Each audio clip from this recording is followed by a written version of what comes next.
Hi everyone, welcome back to our channel. So have you tried purchasing seeds online? So on this vlog, I'll be sharing my experience with my 2 orders through eBay, and I'll show the seedlings progress to 6 weeks in my propagation box.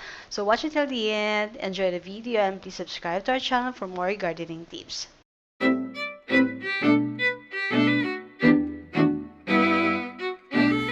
Hi guys! I'm so excited today. Meron na-deliver na hindi ko na-expect na ma-deliver pa. So, after ECQ kasi, wala akong mabiling seedlings kasi hindi makalabas. So, I'm buying online.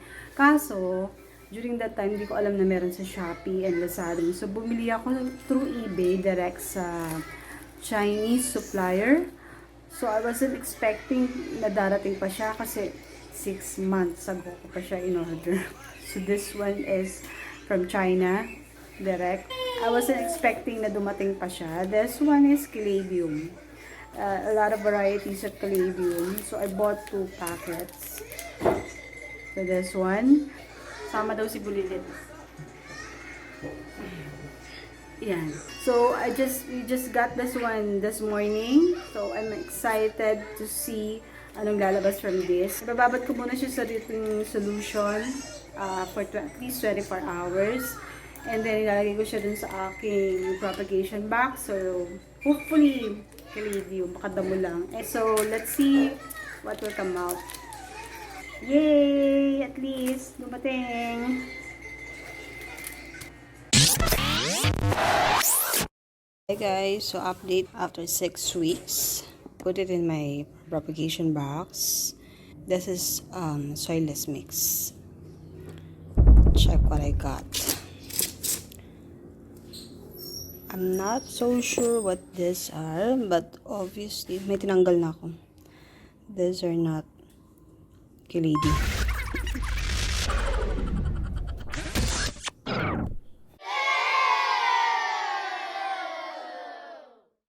So frustrating. This is what I got. I paid 500 pesos for the seedlings.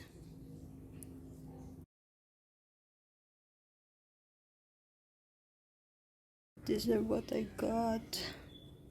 I can't even see a single Calladium here. These are not Calladium. Okay. So waste of money. Good luck next time. So is it worth buying online?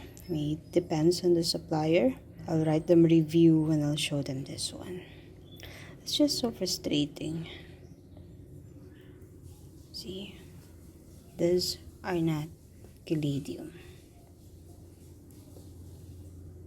I was so excited waiting for it, but nope.